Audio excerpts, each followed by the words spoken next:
Okay, Shalom Aleichem, everyone. Whoever's out there. And please everybody let me know if it's not clear or if it's not heard. What I thought we'd do today is, since the Marmakomas came out a little bit late, just to have a little bit of psicha, just to start the very first sugya. And we're hoping that things will come out already Sunday, but it only came out a few days later, so it wasn't that much time to get into it. So we'll just start with the first sugya to get into the sort of a psicha, to get into the inyanim here. So the Gemara in Menachos Lamed Beis and Beis, Amar B'Yehud Amar Shmuel, Tala v'makel psula. We're learning out the halachas of the makomos of mezuzah, and the Gemara says that Shmuel says that if you're Tala v'makel, if you hang the mezuzah on a stick, then it's pasul. My taima b'sharecha b'yinan. The Gemara makes a drasha. You need b'sharecha, that chasavta mezuzah spesecha u'b'sharecha, and if you're Tala v'makel, it's missing b'sharecha. Tanan Mehachi, we also have a brisa that says this: the Talba Makel Oshenicha Achar Adelis. The Gemara now, the brisa compares two separate halachas, which we'll see. We're going to talk about just the first one today. The second one we'll talk about next week, Hashem, of Hanicha Achar Adelis. What exactly does that mean? You put it behind the door instead of in front of the door. But these two halachas, Talba Makel or Hanicha Achar Adelis, sakana vein ba mitzvah. It causes a sakana and there's no mitzvah. So base munbaz amelech hayosin between the kosa can zeichel mezuzah. The Gemara says that the base munbaz, Rashi explains, munbaz amelech, he was always traveling from place to place, and he had his entourage of Yidden that were with him. Since they're always on the move, they're never going to be in a place for 30 days or longer. Even the schiras that would be mechayel, that's a sugi we'll learn later on, that schiras is pater and chutz la'aretz until 30 days. So since they were never going to be in a place for 30 days, they're never going to be Mekayim. They're going to forget totally the mitzvah of mezuzah. So they did this zeichel mezuzah. Okay, so now let's go into this a little bit. What is the mitzias of Talab Makel? What is it talking about over here? The simple meaning of Talab Makel is that you put it onto a pole and you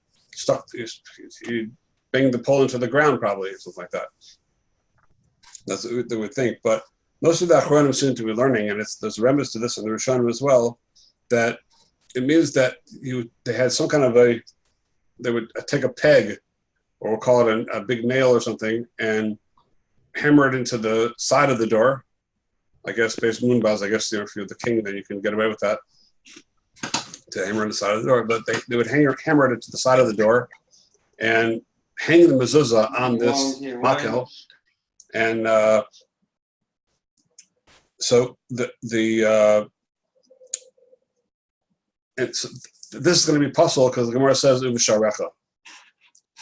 So we're talking there. So most poskim seem to understand that it's not talking about where you took a makel and you hammered it into the floor, but the case was that you take a nail or something, a big nail, and they would hammer it into the side of the door, and it would take a string or something and hang the mezuzah onto that.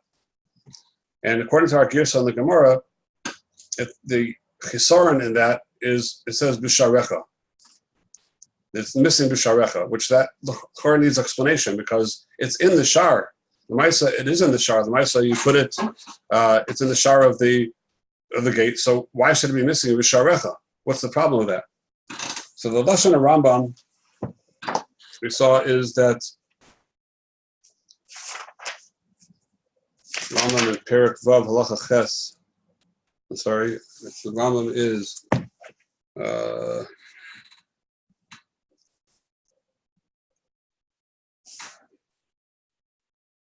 Perek Halacha Ches.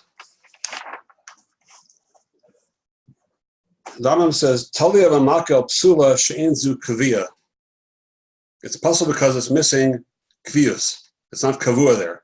If it's just hanging there, then it's not kavua. So the Rambam seems to be lafuke our lashon Gemara. The Gemara says it's missing a v'sharecha. The Gemara doesn't say anything about kvius. It's just missing a v'sharecha. It's not in the wrong place. And the Muki Yosef is actually mashma that way. And Muki Yosef says the lashon there on the Rif. Tola b'makel says in Muk Yosef, Tola hamezuzah ala Pesach b'makel psula debeinin shikvena b'tzuras Pesach atzmai. It has to be kavua in the tzuras Pesach itself. The tzuras Pesach consists of the two sides of the door and the top. That's the tzuras Pesach. So it's not kavua onto the tzuras Pesach. So he seems to be going with our gears of the Gemara that it says b'sha'arecha. It has to be on the shar. It's missing its connection to the shar. So it's missing b'sha'arecha according to Muk Yosef. But the Rambam just says ein zakvius. It's missing kvius. It doesn't say anything about sharecha. So they point out that that's probably why the Shutim Mukubetzis on the side in Os Daled says Tevus my time is sharecha, but nimchak. We erase those words. Shita erases those words because it's not according to the Shutim Mukubetzis. It's not missing b'sharecha. It's in the shar. It's where it belongs. It's where it's supposed to be. It's in the shar. Just that it's not kavua b'shar. It's a different problem. It has to be kavua there. In that's like the lashon Rambam, which aims at kvius. So we have two. Now, what's the problem of Tala b'makel? Is it because it's missing b'sharecha or it's missing in kvius? Everyone agrees that it's missing in kvius. The question is, what does that produce? What does that cause? Does it cause a lack of? It's like missing its makom, or it's in the makom, but it's just missing its kvius. Let's say, for example, you have today, you have people that have these mezuzahs that you have like a double magnet. That it's a magnet on the mezuzah case, and there's a certain kind of magnet on the door, on the side of the door, and it causes like an electronic connection. So the mezuzah stands in suspended animation in midair. So it's not going to go anywhere. The wind will blow whatever. It's a very solid connection through the air. But it's not attached. It's a suspended animation. So such a mezuzah, so that it would come out to be, if it's not attached to the actual door, then according to Muk Yosef, even though you're tola it there, if it's totally and it's not going to go anywhere, it's still missing in the fact that it's missing. It has to be kavua to the shar. It's missing b'sharecha. That would be the chesar. And according to the Rambam, there will be chesar in kvius. That's not considered kavua. Kvius that's Machayev, that's the outside. Everybody would agree that such a thing is puzzle. The question is, why is it puzzle? Puzzle outs kvius or puzzle outs? It's makom kvius. Now this din in the Shulchan Aruch, the halacha, is brought down. Interesting enough, the whole entire din of this is the Shulchan Aruch says, Ketzad kovas. How are you kovea the mezuzah into the door? This is Reish Peites Sif Daled. You should nail it in with nails. Mezuzah's a Pesach onto the mezuzah. Oh, yachbor bo chafira, or you can dig out. You can sort of scoop out an empty space and push it into there. Another halach we'll get to later that you can't dig it so deep that it goes more than a tefach in from the side. But the etzem halacha here is that going back to our din, he doesn't talk about masmerim or anything like that. All he talks about is masmerim. He doesn't talk about strings or anything else.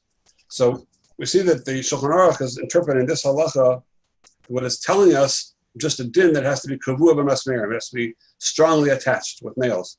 Now there are those that take that literal. According to the Das Kadoshim, which is we're hearing a lot about him during as we learned this. Das Kadoshim was one of the main achronim in Hilchos Mezuzah, which is quoted constantly by the poskim.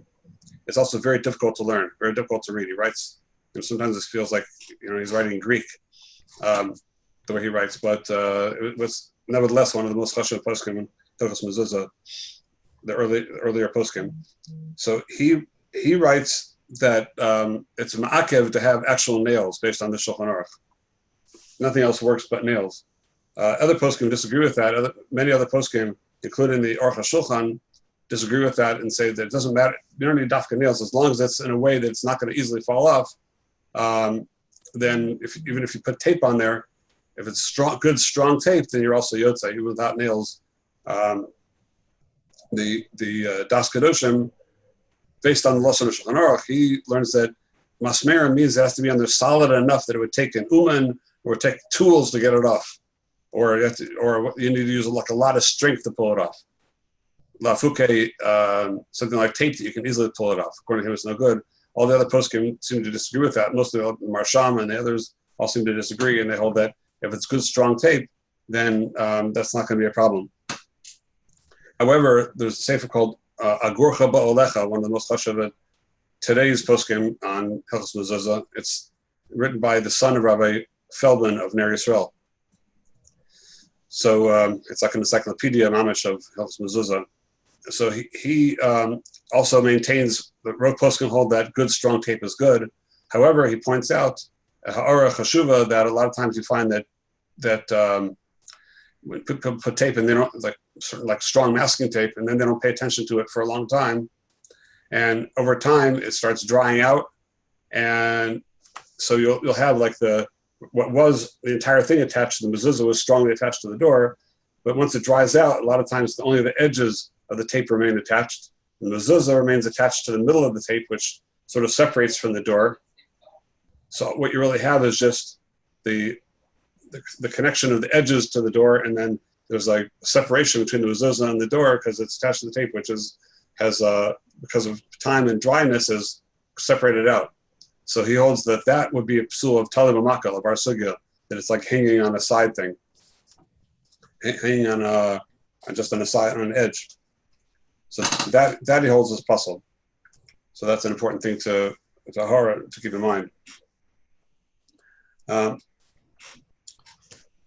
the etzem psul, going back to the soda davar, to the etzem psul, that again we saw that we have a nachlokas between the Mukhi Yosef on one side that says that lobadelis ba'atzma, he seems to be garis like our Girsha the Gemara, that it's the chesaron is b'sharecha, and according to the Rambam it's kviyus.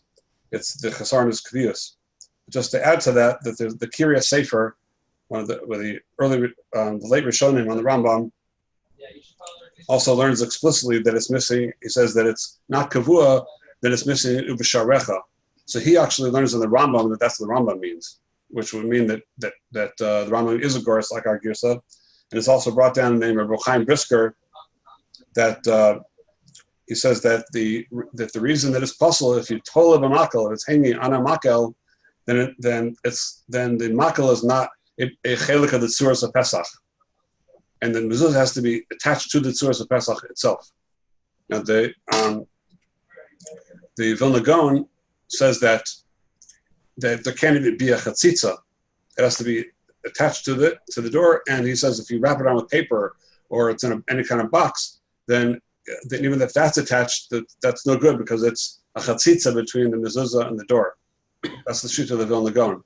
But the Marsham and many others are cholik on the Vilna Gaon, and the Minhag Olam is not like the Vilna Gaon because we're going to have a Gemara later on that if the Gemara says that if you take a mezuzah and you put it into guvsa dekana, you take a reed and you carve out a place in the reed, and you have a door made out of reeds, and you want to add one more reed to it, but first you want to carve out the last one, you put the mezuzah inside, and then you attach it to the door, and that becomes part of the door.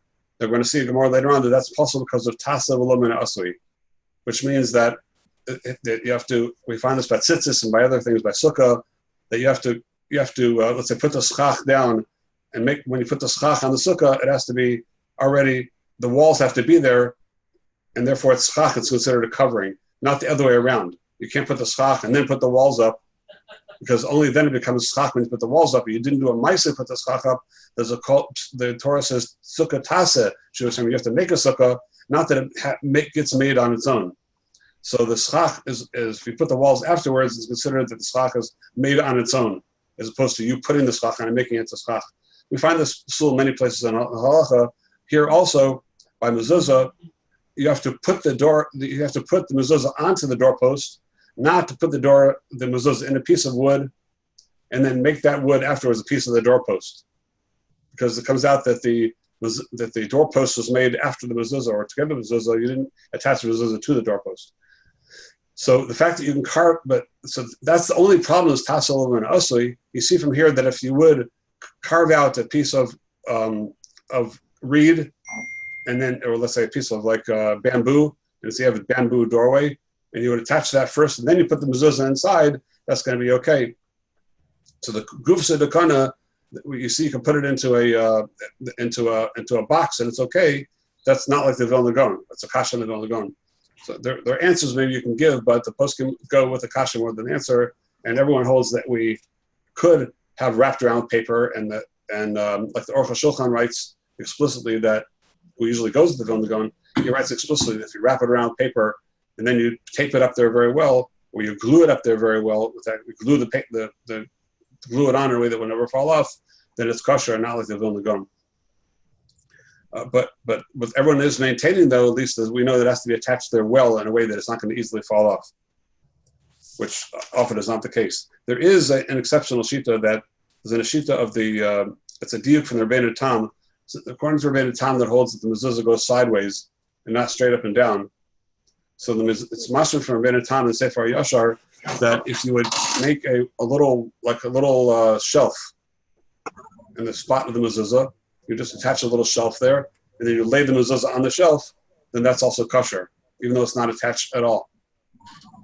And a number of achronim are medayik that in the Rebbeinu Tam, but the Aruch HaShulchan and the Marsham and many others have a strong kasha on that it's still missed, even though it might not fall off easily, it's still not kavua.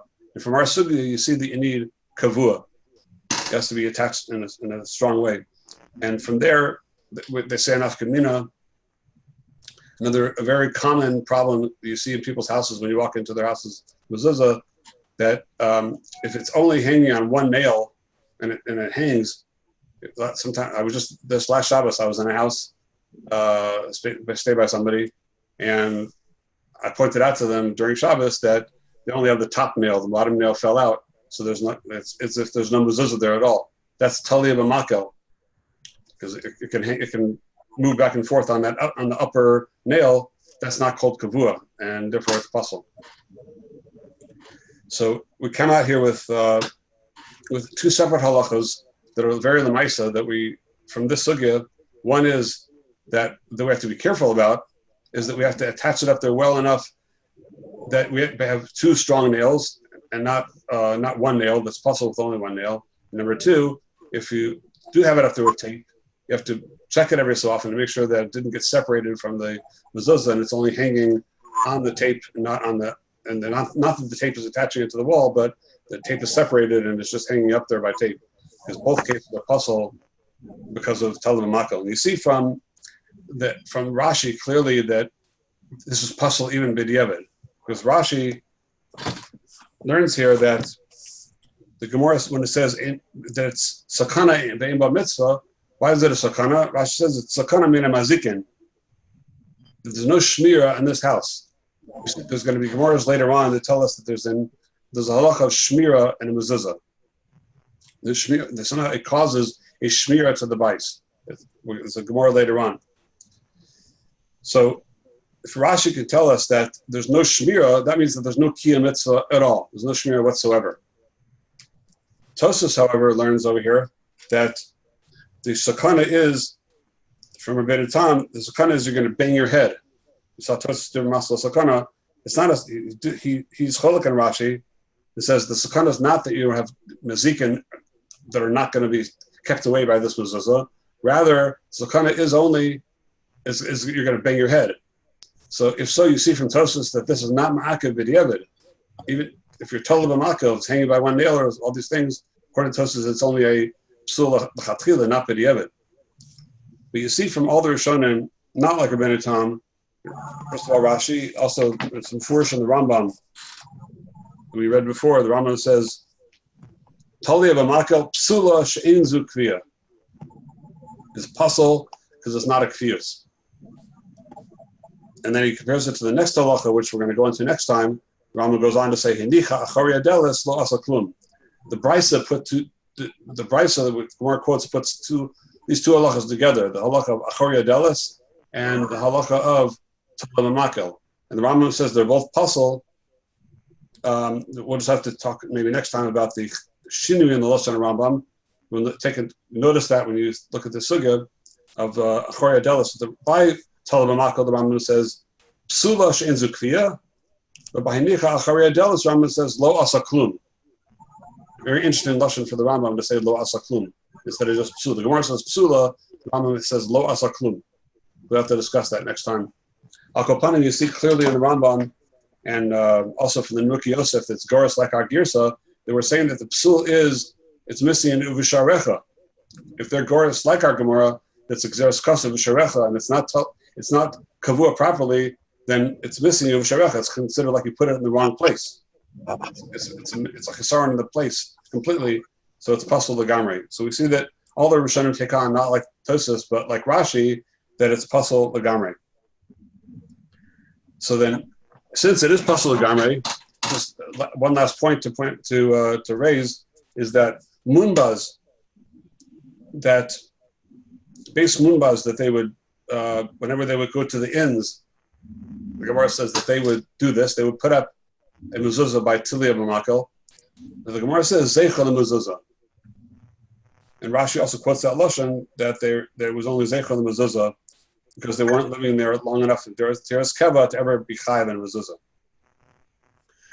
So Rashi does not say that they did it to be shomerim in a mazikin or anything like that, just to have it up there just to be shomerim for the mazikin. Because you see clearly from Rashi that the whole concept of shmirim in a mazikin, it's a Gemara later on in Lama Gil Lama Beis, that says that the Gemara there is talking about the din of you have to put the mezuzah as far out as possible in the doorway. Let's say you have a 12-inch thick doorway.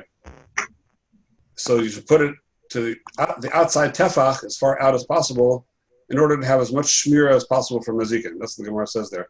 There's 2 days in the Gemara. Either you should get to the mitzvah as soon as possible, or there should be shmira min mazikin.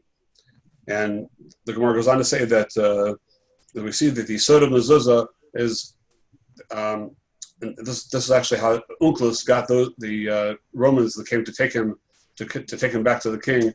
He got them to convert and leave him alone by kissing the mezuzah, and they said, "What's that?" And he said that the midah of Kadosh Baruch Hu is different than a regular king. A regular king, he sits inside the palace and he has guards on the outside, but our king, we sit inside of our house and he guards us from the outside. And that's the mezuzah. It shows that he guards us from any danger, from mazikim, things that are befall us, and that caused them to convert. We see that there's a special midah of Kadosh Baruch Hu that he's shomer. That's why the Hadkai, they say as a remez, it's outside the mezuzah, shomer dalsos Yisrael. Hashem is shomer on our dlasos. We learned this out from the dam that was on the doorways of mezuzahs by Pesach. Hashem skipped over that. Hashem was shomer dalsos Yisrael, overput the dam of the Korban Pesach on the dlasos over there, and the Gemara brings the Kal Chomer over there. It was just blood with no Shem Hashem. And we put the mezuzah on our delis that has the Shem Havaya in it a number of times, then Kol Sheken, that shomer us from any mazikin. We'll see more about that when we get to that sugya later on. But Al Kopanu over here, the pashtus is that the Ginas Vodim, one of the Lechronim, which is written by it's the Shals and Shuvas written by the Pri Megadim. The Ginas Vodim writes a great length that the mezuzah, the shmira that happens for mezuzah that it gives us is not some kind of a hocus pocus, whatever, that's like a kamiyah. Like there's a concept of kamiyahs in the Gemara and Shabbos that they used to have certain like letters and things they write on a parchment, and the thing itself had a koach to ward off ayin hora or different things. The Gemara talks about whether you can carry out kamiyah, wear it out on Shabbos or not. But there's such thing as a kamiyah, that the parchment itself has some kochos in it by virtue of the different Kabbalistic names that they wrote on there. So the Ginas Vodim says that the mezuzah is not working from that perspective. It comes lafuke that mezuzah works mikoach that you're mekayim mitzvahs Hashem. That kiyum mitzvah of mezuzah, the kiyum mitzvah is so strong that's what's shomrim and azikin. It's not just something within the parsha itself. And so according to the Ginas Vodim, then it's very good that why the Munbaz Melech that they were not chayav mezuzah. So when they put it up, there's no way they can mekayim the mitzvah. So the only reason they did it, the Gemara is saying, is because of zeicha the mezuzah. It wasn't a kiyum of anything or shmira at all. It was only zeicha the mezuzah. However, Moshe Feinstein in the Tshuva in Igros Moshe, it's Yordea Chelik Beis Siman Kuf Mem Aleph speaks about this idea by Richos in Anaf Gimel, in the third Anaf there. So he entertains the thought that mezuzah is it's lo gara from a kamiyah. If a kamiyah works and has its own powers to ward off things, then kol shekan a mezuzah that has a kiyum mitzvah within it, and there's Shem Hashem there and everything else, that there is some power within it to also be shomer from the zikin within the mezuzah itself. Very interesting for Moshe to write that. It's a little bit like out of character a little bit, but that's the way he learns the shot. So according to Moshe, the zeichel the mezuzah over here is not just a zeichel ba'alma, but they have the mezuzah up here in order to have some kind of a shmir. Moshe there writes, it was fascinating to me to see because for many years I never thought there was anything to this, but he says that those who have a minute to wear a mezuzah around their neck, he's not saying to do it, but some people wear a mezuzah around their neck, and he said as long as they have a kli b'tok kli, they put it in a leather pouch inside of something else, so it shouldn't be a problem with going to the bathroom, whatever. That even though it might not have chatchila, but at least it's not usher. They can't say it's an isser. Then he says that they're not wrong to be doing it if they want to have some kind of extra shmira because it has that koach to it. He's not coming out and recommending it, but he's saying that they're not doing anything wrong. There is something to that. So according to that, they could learn another shot in Munbaz Hamelech, the base Munbaz who put up in mezuzah was a zeichel mezuzah. Even a zeichel mezuzah, according to Moshe, would affect some kind of a shmirim and a mazikin. And maybe they did it actually for benefit, not just for a member of mezuzah, but actually they felt that they were more protected that way. And according to Moshe, they weren't really wrong. So that would come out to, it's a very fascinating machlokus between Rav Moshe and the Ginas Radim. He doesn't quote the Ginas Radim, but Ginas Radim is very clear that it has nothing to do with the Kamiya at all. It's purely because of the Kiyum mitzvah.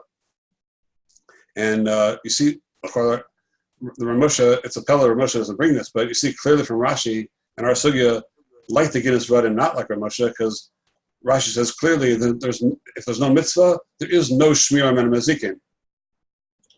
So Rashi's telling us, as clear as can be, that the shmira from the mazikin is only in the merit of the kiyum mitzvah, not from some power from the mitzvah mezuzah itself. That's very interesting that Moshe doesn't quote the Rashi.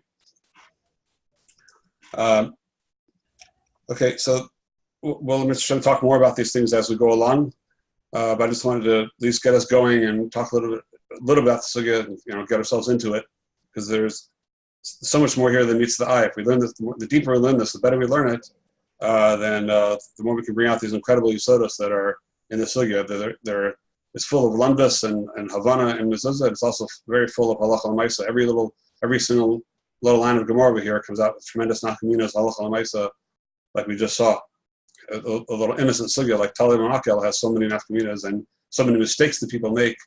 And once you learn these things, then you notice a lot that we ourselves we're learning this in the Kollel here in Dallas as well, and a number of guys have realized that there are places that they are chayav in mezuzah that never put up yet before, and or things could be in the wrong place or not exactly even at the right door, but in the wrong place, so on and so forth. So the more we learn this, like anything else on halacha, the more besides understanding the halacha, we also know halacha l'maisa, and we'll find out things that we could do better or help other people as well.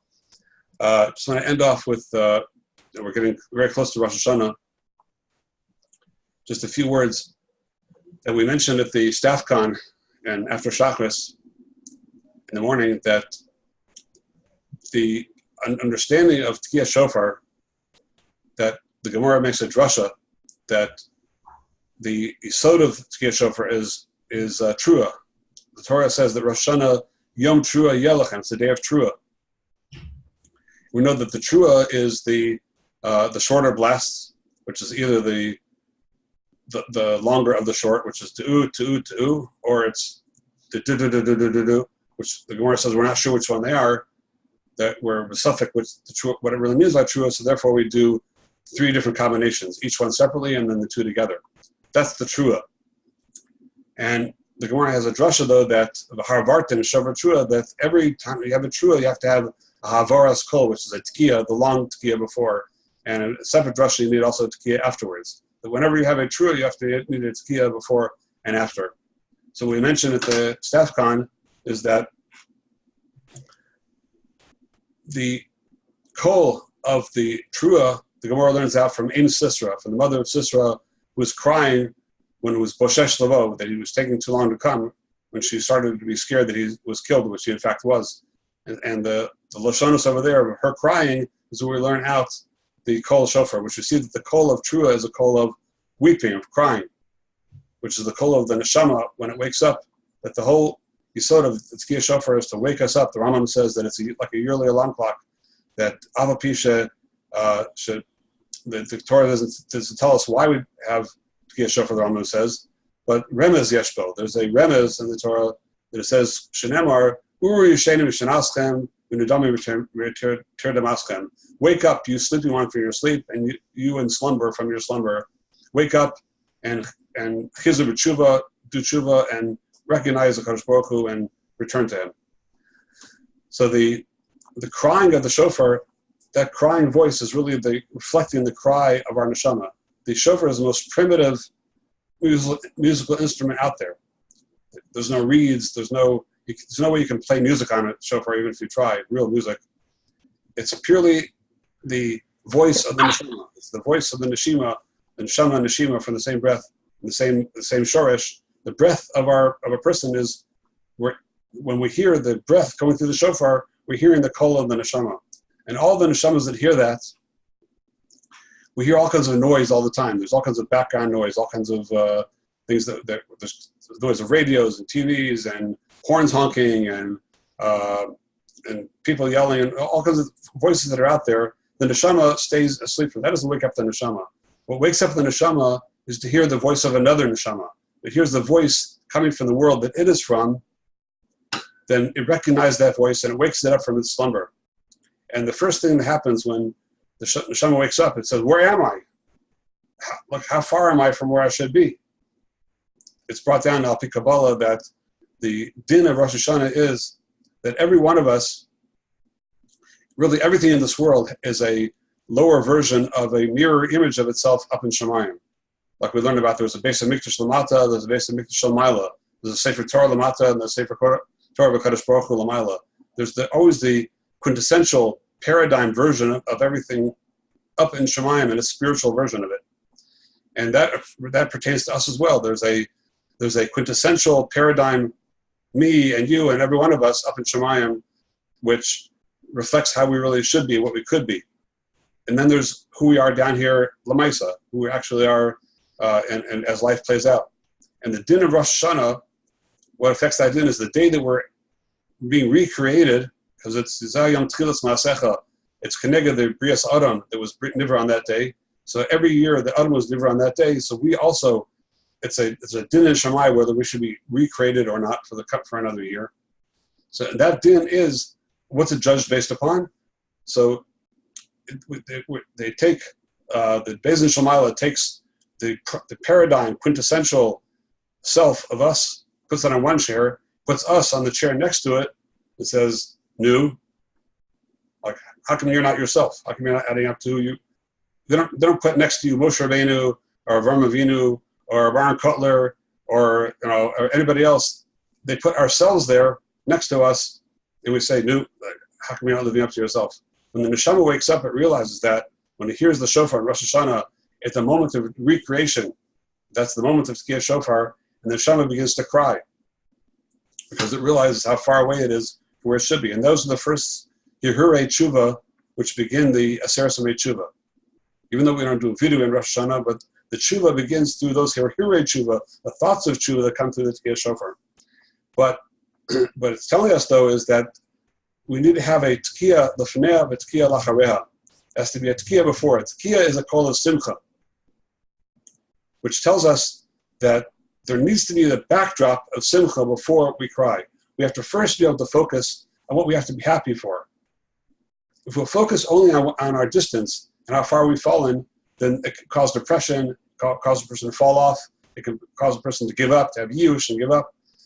But the Torah itself is telling us that any tshuva we do has to be in the context first of a tkiya lefaneha, simcha before it. We have to first take stock of how great we are and all we have accomplished and all we have to be proud of, as Yidden, as B'nai Torah, as like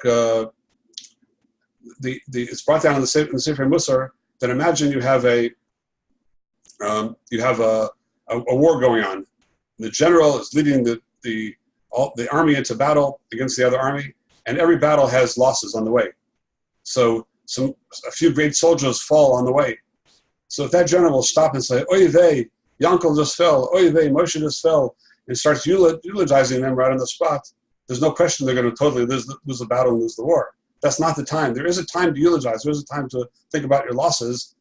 But right now, during the war, during the battle, you need to just forge ahead and move ahead and make yourself and never stop. Not let anything stop you. So we're in the constant battle against the Yetzer Hara.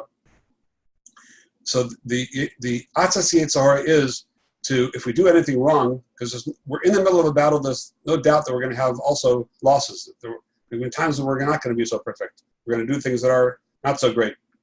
But it doesn't mean stop and cry over them and think, "Oh, look what I am, look what I've lost, who am I?" Because then that's exactly what the Yetzer Hara wants, is trying to pull you down. Any thoughts of tshuva, any thoughts of what we've done wrong, the litmus test, whether those thoughts are coming from a good place or a negative place, whether the Yetzer Hara or the Yetzer Tov is, do those thoughts pull you down and have you give up and bring you to Yush? Or on the contrary, do they build you up and they make you feel, "Oh, I did this wrong. I'm going to be even stronger and greater and better. I'm going to make sure this never happens again." And it makes you even better than you were before. Then those thoughts are coming from a good place. The only way you can have those thoughts from a good place is to first focus on the good that you've done. And then you can, after you know how good you are, then you can focus on the little things there are to do. That I need to fix this and fix that to be even better. Like this coming Parsha Kisavo, starts off with the maestros that the farmer is supposed to do. What's called vidui maestros. He's supposed to talk about how you took off the maestro properly. You didn't smear it on a mace. You didn't defile it. You didn't give it to the wrong people. You didn't misuse it. I did everything you told me to do. Now, hashkifa imon kodshacham in Shemayim, look from your place on high from Shemayim and Baruch es Yisrael. And the Gemara calls that whole parsha vidui maestros. It's the confession of maestros. It's a very strange lashon. Vidui you always associate with all the things, confessing all that we did wrong. Right? Confession is always about what we did wrong. So where do we find the idea of vidui maestros? Chazal tell us that parsha always falls out before Rosh Hashanah, before Aseret Tshuva. And the idea is, and I think I heard this in the name of Rabbi Soloveitchik, that before you have vidui on your averas, before you have slichas and before we have Yom Kippur, first you have to have vidui maestros. First you have to have a vidui, confess all the good things we've done. We have to realize how, Baruch Hashem, I get this in Bala Tshuva all the time, that I don't know this background, I don't know so much, and I could have done this and that better, and they beat themselves up. And like I spoke in our Beis Yaakov here in Dallas a couple days ago, and I asked them, the girls, high school girls, what do you think about when Rosh Hashanah is coming? So one of the Bala Tshuva said anticipation, excitement. But a frum girl from from home, really solid home, she said, what I feel when Rosh Hashanah is coming is dread. I think that sums up the way a lot of us feel. I said, she's the one that's probably sums up most feelings of many, is that we feel dread. We feel like, oy vey, what am I? Who am I? What have I done? I'm totally not fit for this. But that's exactly the wrong emotion to have, because Rosh Hashanah, the reason Rosh Hashanah comes before Yom Kippur is the din of Rosh Hashanah is not about our individual averas, it's about which team are we on. Are we on Hashem's team or on the wrong team? And all those that are in shul and listening to shofar, and just by virtue of that, being in the shul and being part of that, we're already on the right team. So we have what to have simcha about. We can have meals and have haircuts, and we're sameach with the coronation of the king. It shows that we are subjects of the king. We have what to be happy about and what to be proud of. And that's why Rosh Hashanah comes before Yom Kippur, because before we get to a day of vidui, first we have to have a vidui meiser. So we have to be proud of the team that we're on. And that's why we end off the tkiyas with a simcha afterwards. The fact that we had the Hirei Tshuva, since we started from the right perspective, and we realized our greatness, we realized that we should be proud of the fact that we are B'nai Torah, we put on tefillin, we daven, okay, we can do it better, but we're there in shul, we daven. Be proud of that. Chavetz Chaim says, don't cry over spilled milk. Don't don't get down the whole rest of the davening and the rest of the day and not learn well because you didn't daven that well this morning, you came a little late that day. Be joyous the fact that you're there, you're in shul, be proud of that. Okay, let's make it better, let's make it stronger. So if you start off that way and then you work on the things you have to work on, you have a hirei tshuva, then you can have simcha of just the fact that you have a hirei tshuva, that you're on the derech now to be even better. That's why we have a tekiah afterwards, a tekiah of simcha after the tshuva. So Mr. Hashem, we should have, we think about this ourselves, and this is something we should convey to all of our talmidim and everything, that be excited, be proud. Tell every NCSYer needs to be proud of the fact that you're just there at a convention or you're there at an event. Just let them know they should be so proud that they're in shul. Think how many kids that are out there that don't even know that there's tekiah shofar. They don't even know there's a shul. They're not part of anything at all. And those that are there are really bringing a schluss to all the other kids that are out there that are not part of this. We're the B'Shem Kol Yisrael. We're doing this. All of Klal Yisrael, they should be proud that they are the representatives. They are the ambassadors of the rest of Klal Yisrael to be there in shul. They should be proud of that, and should bring them simcha that they're even there. And now the job is, the task is to work on being even greater, and that's what shul is about. So that's Precious Kisavo, that's Slichos, and that's Rosh Hashanah and Yom Kippur. As Mr. Shem, we should be zocha to all that and to make ourselves greater this year. And this is a great way to start with this limud all together. There's about 25 of us now all around the world, from South America, from all of America, even Eretz Israel. We're all doing this together. The Kodesh Baruch Hu certainly is looking down and saying, how might be Kamcha Yisrael, that all these, despite your crazy schedules and all that's going on and all that you're busy with, you're willing to put aside time to learn Torah ba'omek, ba'amkus, halacha l'maisa, and to grow in your learning. For sure, it's a tremendous gevaldik schus. Going to be a greater schus to come into El and to come into Rosh Hashanah. Shvizocha to Eksiv Tova, and looking forward to next week. Thank you. Thank you, Abby.